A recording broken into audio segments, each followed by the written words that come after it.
Hello students. अगर आप BSc agriculture के सभी सब्जेक्ट्स के हिंदी व इंग्लिश में नोट्स लिखित में चाहते हैं तो इसके लिए आपको एक वेबसाइट पर जाना होगा।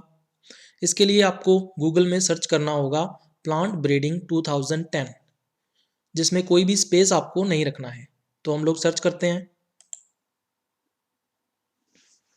प्लांट ब्रीडिंग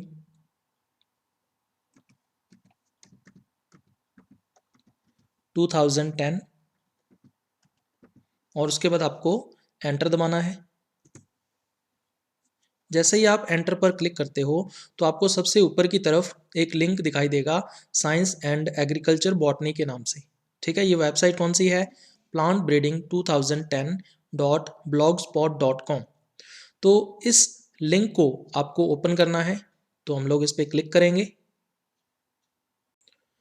जैसे ही आप लिंक के ऊपर क्लिक करोगे तो आपको एक साइंस एंड एग्रीकल्चर बॉटनी के नाम से वेबसाइट ओपन हुई दिखाई देगी।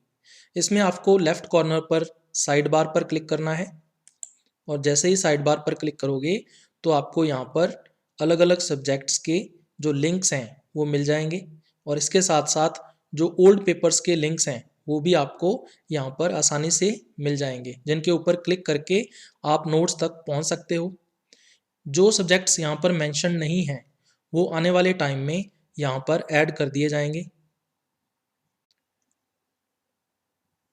माइक्रो प्रोपेगेशन टेक्नोलॉजी का फर्स्ट लेक्चर है meaning and concept of in vitro culture and micro propagation. कृत्रिम संवर्धन व सूक्ष्म प्रवर्धन का अर्थ व अवधारणा। तो सबसे पहले हम लोग देखेंगे कृत्रिम संवर्धन या इन विट्रो कल्चर क्या होता है। तो सबसे पहले इसके इंट्रोडक्शन या परिचय की बात कर लेते हैं। तो जो पादप कोशिकाएं हैं या प्लांट सेल्स हैं, उपयुक्त संवर्धन माध्यम में, ठीक है, हम लोग सुइटेबल कल्चर मीडियम लेते हैं। वो एमएस मीडियम हो सकता है या फिर कोई और मीडियम हो सकता है। ठीक है, उसमें अनिश्चित काल तक विभाजित होती हैं, मतलब इनडेफिनिट टाइम के लिए। ठीक है, अनिश्चित समय के लिए लगातार विभाजन करती हैं जो पादप कोशिकाएं होती हैं और संपूर्ण पादप को उत्पन्न करती हैं, यानी होल प्लांट जो है वो डेवलप हो जाता है इन प्लांट सेल्स या पादप कोशिकाओं से। ठीक है, अब जो उत्तक संवर्धन या टिश्यू कल्चर है, ये निर्जमित परिस्थितियों में यानी स्टेरलाइज्ड कंडीशंस के अंदर कोई भी ऐसा माइक्रोब या सूक्ष्म जीव, ठीक है, या कोई बीजाणु या स्पोर नहीं होना चाहिए जो हमारे कल्चर को या संवर्धन को संदूषित कर दे। तो इस तरह की जो परिस्थितियां हैं वो क्या कहलाती हैं? निर्जमित परिस्थितियां या स्टेरलाइज्ड कंडीशंस। ठीक है, तो इन परिस्थितियों में उपयुक्त पोषक माध्यम पर हम लोग सुइटेबल कल्चर मीडियम लेते हैं, उसके ऊपर जीवित पादप कोशिकाओं, उत्तकों या अंगों के विकसित करने की प्रक्रिया है। ठीक है, जो लिविंग प्लांट सेल्स हैं, जीव पादप कोशिकाएं कैसी होती हैं? जीवित। और उत्तक जो हैं या वो भी कैसे होते हैं? जीवित या लिविंग। या फिर प्लांट के जो ऑर्गन्स होते हैं, है ना, जैसे रूट सिस्टम है उसका या शूट सिस्टम है जिसके अंदर उसके लीफ आ जाती है या उसका स्टेम आ जाता है। ठीक है, उसको डेवलप करने या विकसित करने की जो प्रक्रिया है या प्रोसेस है, ठीक है, वो क्या कहलाता है? उत्तक संवर्धन या टिश्यू कल्चर कहलाता है। कृत्रिम संवर्धन में हम लोग पौधे के स्वस्थ और तरुण भाग से, ठीक है, सबसे पहली बात तो जो प्लांट हम लोग ले रहे हैं या जिस प्लांट से हम लोग टिश्यू या सेल्स को ले रहे हैं वो कैसा होना चाहिए? हेल्दी या स्वस्थ होना चाहिए। अब उसका हमें यंग पार्ट लेना है या तरुण भाग लेना है। इसका मतलब जो एपेक्स पार्ट होता है उसका, वो रूट का एपेक्स पार्ट भी हो सकता है या फिर उसके शूट सिस्टम का जो एपेक्स पार्ट है या शीर्ष भाग है वो हो सकता है। वो कैसा होता है? तरुण या यंग होता है। तो यंग पार्ट हमें लेना है। तो उससे कर्तोत्तक को लेकर हमें एक्सप्लांट को लेना है। एक्सप्लांट का मतलब ये है कि जो भी प्लांट टिश्यू है या पादप उत्तक है जो हम लोग किससे ले रहे हैं? उसकी लीफ या पर्ण से ले रहे हैं या उसके तने से ले रहे हैं या फिर उसके रूट सिस्टम मूल तंत्र से ले रहे हैं, तो उसको क्या क्या बोलते हैं? कर्तोत्तक या एक्सप्लांट। तो एक्सप्लांट हमने ले लिया। ठीक है, उसको लेकर हम लोग क्या करते हैं? संपूर्ण पादप का निर्माण करते हैं, यानी कि होल प्लांट जो है उसको डेवलप किया जाता है। ठीक है, तो इन विट्रो कल्चर में हम लोग ये प्रोसेस जो है वो कंप्लीट करते हैं। उसके बाद हम लोग करेंगे महत्वपूर्ण अभिलक्षण या important features in vitro culture के। तो जो कृत्रिम संवर्धन है या इन विट्रो कल्चर जो होता है उसके अंदर जितने भी फंक्शंस या कार्य किए जाते हैं वो कहाँ पर होते हैं? अभी या तो टेस्ट ट्यूब में करते हैं हम लोग, या फिर पेट्री डिश में किए जाते हैं, और या फिर फ्लास्क के अंदर हम लोग उसको करते हैं। इसका मतलब ये है कि हम लोग जो संवर्धन या कल्चर कर रहे हैं ये जीवित जीव के बाहर होता है, ठीक है, लिविंग ऑर्गेनिज्म के अंदर नहीं होता, बल्कि कहाँ हो रहा है, ये लिविंग ऑर्गेनिज्म के बाहर हो रहा है, ठीक है। इसलिए कृत्रिम तकनीकों को पादप उत्तक संवर्धन तकनीक के रूप में भी जाना जाता है, ठीक है। इसलिए जो ये जो इनविट्रो टेक्निक्स हैं इनको हम लोग प्लांट टिश्यू कल्चर टेक्निक के रूप में भी इसका नाम जो है वो दिया जाता है, ठीक है। उत्तक संवर्धन का जो कार्य है या टिश्यू कल्चर का जो फंक्शन है ये केवल पौधों तक ही सीमित है। इसका मतलब केवल प्लांट्स में ही हम लोग इनविट्रो कल्चर या कृत्रिम संवर्धन जो है वो उत्तकों का करवा सकते हैं, जंतुओं में ऐसा नहीं किया जा सकता। इसके अलावा जो टिश्यूज या उत्तक होते हैं उनको हम लोग उपयुक्त पोषक माध्यम में उगाते हैं, ठीक है। कोई सुइटेबल न्यूट्रिएंट मीडियम लेंगे, जैसे एमएस मीडियम है तो उसके अंदर उपयुक्त न्यूट्रिएंट्स या हम कह सकते हैं सुइटेबल जो पोषक पदार्थ हैं वो उपस्थित होते हैं, ठीक है। तो उस पोषक माध्यम या न्यूट्रिएंट मीडियम का यूज हम लोग करते हैं उत्तकों के लिए या टिश्यूज के लिए। उत्तकों को जनक जीव से लेकर बाहर संवर्धित किया जाता है, ठीक है। हम लोग पेरेंट ऑर्गेनिज्म जो है या पेरेंट प्लांट जो है उससे टिश्यूज को ले लेते हैं और फिर उस पेरेंट ऑर्गेनिज्म से या जनक जीव से बाहर लैब के अंदर किसी टेस्ट ट्यूब में या किसी फ्लास्क के अंदर उसको संवर्धित करते हैं या उसका कल्चर करते हैं। उसके बाद महत्वपूर्ण शब्द या इंपॉर्टेंट टर्म्स, ठीक है। बहुत सारे इंपॉर्टेंट टर्म्स हैं जिनके ऊपर डायरेक्ट क्वेश्चन पूछा जा सकता है। जैसे सबसे पहले है विभेदन या डिफरेंशिएशन। तो ये एक प्रक्रिया है या प्रोसेस है, तो इसको प्रोसेस या प्रक्रिया के रूप में हम लोग डिफाइन कर सकते हैं या परिभाषित कर सकते हैं। तो इसमें होता क्या है, अभी विभज्योतक कोशिकाएं दो या दो से अधिक प्रकार की कोशिकाओं, उत्तकों या अंगों में परिवर्तित हो जाती हैं। तो सबसे पहले आपको ये पता होना चाहिए कि जो पादप की विभज्योतक कोशिकाएं हैं या मेरिस्टेम सेल्स होती हैं वो अविभेदित होती हैं, यानी कि अनडिफरेंशिएटेड होती हैं। इसका मतलब सभी की सभी कोशिकाएं एक ही प्रकार की होती हैं या एक समान होती हैं, ठीक है। जब वो दो या दो से अधिक प्रकार की कोशिकाओं में परिवर्तित हो जाती हैं या उत्तकों में परिवर्तित हो जाती हैं या अंगों में परिवर्तित हो जाती हैं, इसका मतलब उनका क्या हो रहा है, विभेदन हो रहा है या डिफरेंशिएशन हो रहा है, ठीक है। जो एक दूसरे से भिन्न होती हैं, ठीक है। ये कोशिकाएं, सेल्स, टिश्यूज, उत्तक या अंग जो हैं ये एक दूसरे से डिफरेंट होते हैं या भिन्न होते हैं, ठीक है। तो कोशिकाएं अविभेदित से विभेदित हो रही हैं, तो उसको क्या बोलते हैं, विभेदन या डिफरेंशिएशन। अब एक टर्म आती है वी विभेदन या डी डिफरेंशिएशन। डी या वी इसका मतलब क्या होता है, विपरीत दिशा में या उल्टे क्रम में। तो इसमें क्या होता है अभी, इस शब्द का उपयोग स्वस्थ संगठित उत्तकों से असंगठित उत्तकों के निर्माण की प्रक्रिया को निरूपित करने के लिए होता है, ठीक है। स्वस्थ संगठित उत्तक, हेल्दी ऑर्गेनाइज्ड टिश्यू, जो टिश्यू ऑर्गेनाइज्ड होगा उसके अंदर जो सेल्स हैं या कोशिकाएं हैं वो विभेदित होंगी, अलग अलग प्रकार की होंगी, वो अलग अलग कार्य कर रही होंगी, ठीक है। अगर वो कोशिकाएं फिर से अविभेदित हो जाएं, अनडिफरेंशिएटेड हो जाएं, ठीक है, और उससे क्या बने, असंगठित उत्तक, अनऑर्गेनाइज्ड टिश्यूज का फॉर्मेशन हो जाए। और अनऑर्गेनाइज्ड जो टिश्यू होगा इसमें सेल्स कैसी होंगी भी, सभी कोशिकाएं एक ही प्रकार की होंगी, उनमें विभेदन नहीं होगा, ठीक है, वो अविभेदित होंगी और वो एक ही कार्य कर रही होंगी, ठीक है। तो ये जो प्रक्रिया है या प्रोसेस है इसके निर्माण का या फॉर्मेशन का वो क्या कहलाता है, विभेदन या डी डिफरेंशिएशन कहलाता है। उसके बाद एक टर्म आती है पुनर्विभेदन, रीडिफरेंशिएशन। पुनर् या री इसका मतलब क्या होता है, दोबारा से, फिर से, ठीक है।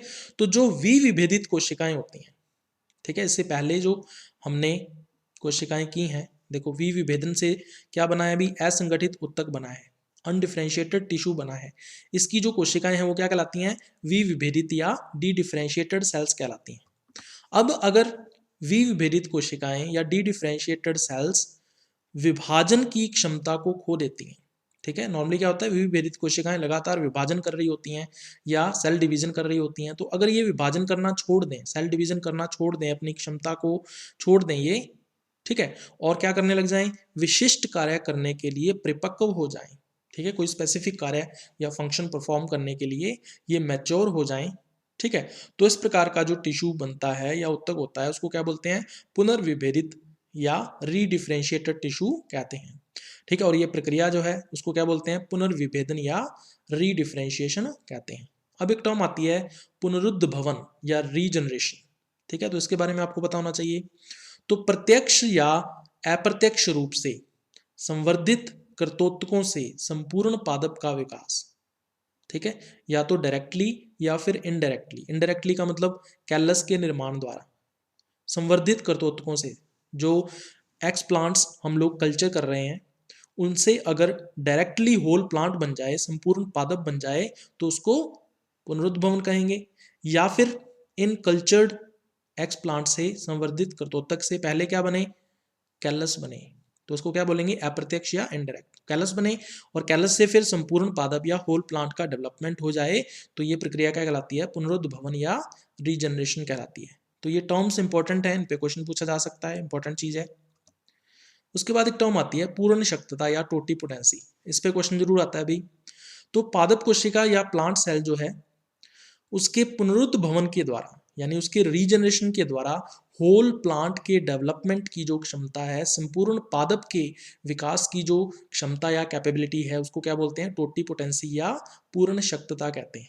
और टोटीपोटेंसी या पूर्ण शक्तता जो है ये केवल और केवल पादप कोशिकाओं में या प्लांट सेल्स में ही पाई जाती है। जंतु कोशिकाओं में टोटीपोटेंसी या पूर्ण शक्तता नहीं होती है। ठीक है, ये चीज ध्यान में रखनी है आपको।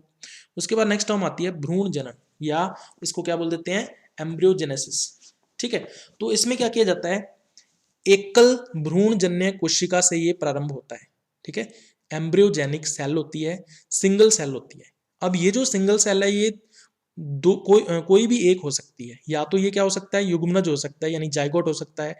और जाइगोट कैसे बनता है, अभी निषेचन के द्वारा बनता है या फर्टिलाइजेशन से बनता है। तो फर्टिलाइजेशन में क्या होता है, एक अंड कोशिका या एग सेल और दूसरा क्या होता है अभी, शुक्राणु या स्पर्म सेल, उनका फ्यूजन होता है, संलयन होता है, और उसके उत्पाद के रूप में या प्रोडक्ट के रूप में क्या बनता है, युग्मनज या जाइगोट बनता है, जो कि कैसा होता है, द्विगुणित या डिप्लॉइड होता है। या फिर ये जो एकल एम्ब्रियोजेनिक सेल या कोशिका है ये क्या हो सकती है, अविभेदित कैलस कोशिका हो सकती है, अनडिफरेंशिएटेड कैलस सेल भी हो सकती है, जो कि कैसी होती है, अभी काई कोशिका है, द्विगुणित है या डिप्लॉइड है। ठीक है, तो एकल कोशिका से या एकल भ्रूणजन्य कोशिका या सिंगल एम्ब्रियोजेनिक सेल से इसका इनिशिएशन या प्रारंभ होना है। अगर भ्रूण का विकास या एम्ब्रियो का डेवलपमेंट युग्मनज से होता है या जाइगोट से होता है, तो इस तरह का भ्रूण क्या कहलाता है, युग्मनजीय भ्रूण या जाइगोटिक एम्ब्रियो कहलाता है। लेकिन अगर कायिक कोशिका से, सोमैटिक सेल से, यानी कि जो कैलस की कोशिका है उससे अगर भ्रूण का विकास होता है या डेवलपमेंट होता है, तो उसको क्या बोलते हैं, कायिक भ्रूण या सोमैटिक एम्ब्रियो बोलते हैं। ठीक है, तो ये इंपॉर्टेंट कंसेप्ट है जो आपको पता होना चाहिए। उसके बाद लास्ट में एक टर्म आती है अंग जनन या ऑर्गेनोजेनेसिस। तो जो पादप की कोशिकाएं हैं या प्लांट की सेल्स हैं उनसे अगर अपस्थानिक जड़ों या प्ररोहों का निर्माण हो रहा हो, यानी जो एडवेंटिशियस रूट सिस्टम बन जाए या फिर एडवेंटिशियस शूट सिस्टम बन जाए, जिसके अंदर उसका एरियल पार्ट जो होता है, यानी जिसमें स्टेम आ गया, उसकी ब्रांचेस शाखाएं हो गई या उसकी पत्तियां वगैरह होगी, वो प्ररोह कहलाता है या शूट सिस्टम कहलाता है। तो उसका जो फॉर्मेशन है या निर्माण है वो क्या कहलाता है, अंग जनन या ऑर्गेनोजेनेसिस कहलाता है। तो इसके ऊपर भी क्वेश्चन आ सकता है, भी इंपॉर्टेंट चीज है। उसके बाद हम लोग करेंगे महत्वपूर्ण चरण या इंपॉर्टेंट स्टेप्स। तो सबसे पहला स्टेप आता है उत्तकों का पृथक्करण या आइसोलेशन ऑफ टिश्यूज। तो पुनरुद्भवन के लिए या रीजनरेशन के लिए उत्तकों को एकत्रित किया जाता है, टिश्यूज को कलेक्ट किया जाता है। ठीक है, तो इसको हम लोग कैसे कलेक्ट करते हैं, निर्जमित ब्लेड की सहायता से। स्टेरलाइज्ड ब्लेड लेना है हमें और उसकी हेल्प से हमें पौधे के किसी भी भाग से, है ना, जो प्लांट है उसका कोई भी एक पार्ट हो सकता है, जैसे उसकी पत्ती या लीफ हो सकती है, उसका तना या स्टेम हो सकता है, या उसकी बड हो सकती है, फ्लोरल बड या वेजिटेटिव बड, है ना, कायिक कलिका या पुष्पीय कलिका हो सकती है। उससे हमें टिश्यू को या उत्तकों को पृथक करना है, किसकी सहायता से, निर्जमित ब्लेड या स्टेरलाइज्ड ब्लेड की हेल्प से। ठीक है, उसके बाद जो पृथक उत्तक हैं, यानी जो जिन टिश्यूज का हमने आइसोलेशन किया है उनका निर्जमीकरण करना है या स्टेरलाइजेशन करना है, और फिर हम लोग क्या करते हैं, संवर्धन माध्यम यानी कल्चर मीडियम के ऊपर उनका संवर्धन या कल्चरिंग करते हैं। ठीक है, जो हम लोग उत्तक ले रहे हैं या टिश्यू ले रहे हैं उसको पौधे के रोगमुक्त भाग से ही पृथक करना चाहिए, यानी प्लांट का ऐसा पार्ट जो डिजीज फ्री है, रोग मुक्त है। ठीक है, अगर हमने रोगी भाग ले लिया तो हमारा जो कल्चर है वो क्या हो जाएगा, संदूषित हो जाएगा, कंटेमिनेट हो जाएगा। ठीक है, और हमारा एक्सपेरिमेंट या प्रयोग फेल हो जाएगा। इसलिए हमें एक्सप्लांट या कर्तोत्तक या उत्तक जो हम लोग ले रहे हैं वो पौधे के रोग मुक्त भाग से ही आइसोलेट करना चाहिए या पृथक करना चाहिए। दूसरा स्टेप आता है पुनरुद्भवन व कैलस निर्माण, रीजनरेशन एंड कैलस फॉर्मेशन। तो उत्तक या टिश्यू जो हम लोग ले रहे हैं संवर्धन माध्यम पर प्रवर्धित होता है, इसका प्रोपेगेशन कहाँ होता है, कल्चर मीडियम के ऊपर होता है, और एक कोशिकाओं का समूह बनता है, सेल्स का एक ग्रुप बनता है जिसको क्या बोलते हैं हम लोग, कैलस बोल देते हैं। ठीक है, तो ये है तीसरा स्टेप। कैलस क्या है भी, अविभेदित कोशिकाओं का समूह है, यानी अनडिफरेंशिएटेड सेल्स का एक ग्रुप है। ठीक है, तो ये हो गया दूसरा स्टेप। तीसरा स्टेप है एम्ब्रियोजेनेसिस या भ्रूण जनन। अब कैलस जो है उससे कायिक भ्रूण के निर्माण की प्रक्रिया को भ्रूण जनन कहा जाता है। ठीक है, कैलस जो होगा उसके अंदर और ज्यादा डिफरेंशिएशन होगा, विभेदन होगा, माइटोटिक डिवीजन समसूत्री विभाजन होंगे, और क्या बनेगा, कायिक भ्रूण बन जाएगा या सोमैटिक एम्ब्रियो बन जाएगा, और ये प्रक्रिया क्या कहलाती है, एम्ब्रियोजेनेसिस या भ्रूण जनन कहलाती है। ठीक है, कभी कभी क्या होता है, समटाइम्स जो कायिक भ्रूण है यानी सोमैटिक एम्ब्रियो नहीं बनते हैं, बल्कि इसकी बजाय क्या बन जाता है अभी, कायिक कलिकाएं बन जाती हैं, यानी सोमैटिक बड्स बन जाती हैं। ठीक है, और इन्हीं बड्स के अंकुरण से, ठीक है, या जर्मिनेशन से क्या बनता है अभी, होल प्लांट या संपूर्ण पौधा जो है वो विकसित हो जाता है। ठीक है, यह है तीसरा स्टेप। और उसके बाद चौथा स्टेप आता है अंग जनन या ऑर्गेनोजेनेसिस।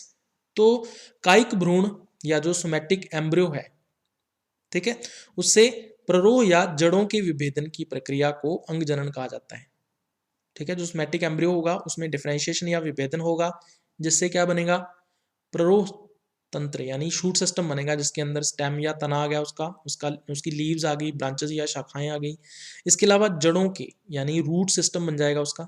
विभेदन की प्रक्रिया यानी डिफरेंशिएशन का जो प्रोसेस है वो ऑर्गेनोजेनेसिस या अंग जनन कहलाता है। कभी कभी क्या होता है, समटाइम्स जो कायिक कलिका होती है या सोमैटिक बड होती है उससे सीधे ही एक संपूर्ण पौधा विकसित हो जाता है ना, एक होल प्लांट जो है वो डेवलप हो जाता है।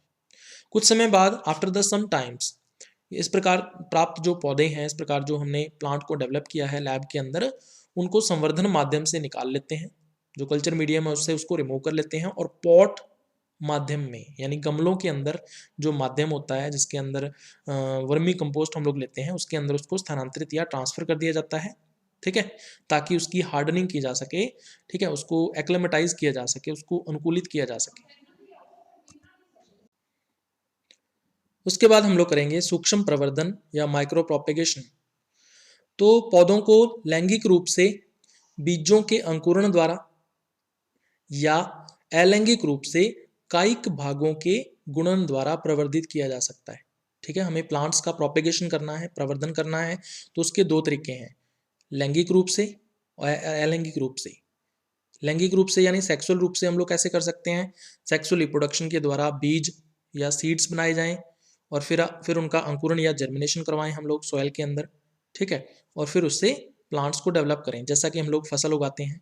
दूसरा हम लोग अलैंगिक रूप से, ठीक है, या एसेक्सुअली प्लांट्स के जो वेजिटेटिव पार्ट्स होते हैं या कायिक भाग होते हैं उनको हम लोग सॉइल के अंदर ग्रो करवाएं, जैसे शुगर केन गन्ना वगैरह है, या पोटैटो है, आलू वगैरह है, उसमें हम लोग करवाते हैं, तो उससे भी फसल को हम लोग तैयार कर सकते हैं। तो वो भी एक तरह का क्या है, प्रवर्धन या प्रोपेगेशन है। अब एक टर्म आती है क्लोनल प्रोपेगेशन या क्लोनीय प्रवर्धन। ठीक है, यह एकल पौधों की आनुवंशिक रूप से एक समान प्रतियों के गुणन द्वारा अलैंगिक प्रजनन की प्रक्रिया को प्रदर्शित करता है।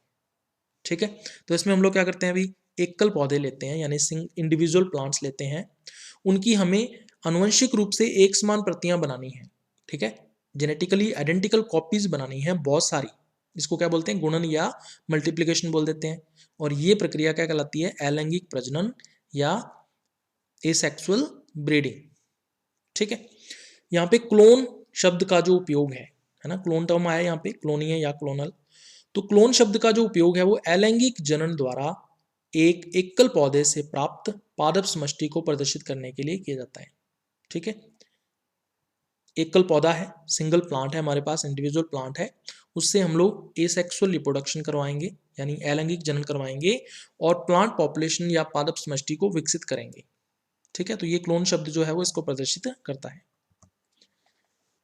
उत्तक संवर्धन के माध्यम से कृत्रिम प्रवर्धन की प्रक्रिया है ना, हम लोग क्या कर रहे हैं, कृत्रिम प्रवर्धन यानी आर्टिफिशियल या हम कह सकते हैं इनविट्रो प्रोपेगेशन करवा रहे हैं हम लोग।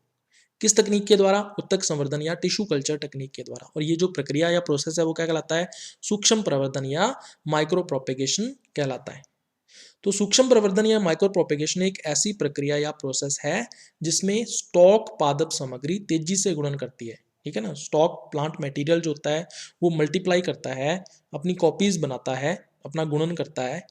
ठीक है, ताकि आधुनिक पादप उत्तक संवर्धन तकनीकों के उपयोग से जो मॉडर्न प्लांट टिश्यूज टेक्निक्स हैं, है ना, प्लांट टिश्यू कल्चर की जो तकनीक हम लोग यूज करते हैं आधुनिक या मॉडर्न टाइम में, उनका उपयोग करके, उनका यूज करके पादप संततियों की एक बड़ी समष्टि उत्पन्न की जा सके। ठीक है, जो प्लांट प्रोजेनिस हैं उनकी एक लार्ज पॉपुलेशन या समष्टि जो है वो डेवलप की जा सके। उसके बाद लास्ट में हम लोग करेंगे अप्रोचेस या दृष्टिकोण। जो इनविट्रो कल्चर है उसके क्या क्या अप्रोचेस हो सकते हैं। सबसे पहला, कक्षस्थ कलिकाओं ऑब्लिक शीर्षस्थ प्ररोहों द्वारा गुणन। ठीक है, हम लोग एक्सिलरी बड्स का यूज कर सकते हैं या फिर जो शीर्षस्थ प्ररोह यानी एपिकल शूट एपेक्स जो होते हैं, है ना, शूट एपेक्स द्वारा हम लोग मल्टीप्लिकेशन कर सकते हैं, इनके कल्चरिंग के द्वारा या इनके संवर्धन के द्वारा गुणन कर सकते हैं। दूसरा, अपस्थानिक प्ररोहों द्वारा गुणन। ठीक है, एडवेंटिशियस जो शूट सिस्टम्स होते हैं उनका उनका यूज करके हम लोग एक्सप्लांट के रूप में या कर्तोत्तक के रूप में उनका भी मल्टीप्लिकेशन करवाया जा सकता है। इसके अलावा ऑर्गेनोजेनेसिस या अंग जनन। ठीक है, यानी प्लांट के जो ऑर्गन्स हैं जैसे रूट सिस्टम है, शूट सिस्टम है, उसके लीफ है, पर्ण है या उसका तना जो स्तंभ है, उसका जो निर्माण है वो क्या कहलाता है, अंग जनन या ऑर्गेनोजेनेसिस। और उसके बाद आता है सोमैटिक एम्ब्रियोजेनेसिस या कायिक भ्रूण जनन। इसका मतलब जो कैलस है उसकी कोई कायिक कोशिका से भ्रूण का जो निर्माण है वो क्या कहलाता है, कायिक भ्रूण जनन या सोमैटिक एम्ब्रियोजेनेसिस कहलाता है। तो ये था अभी अपना आज का लेक्चर।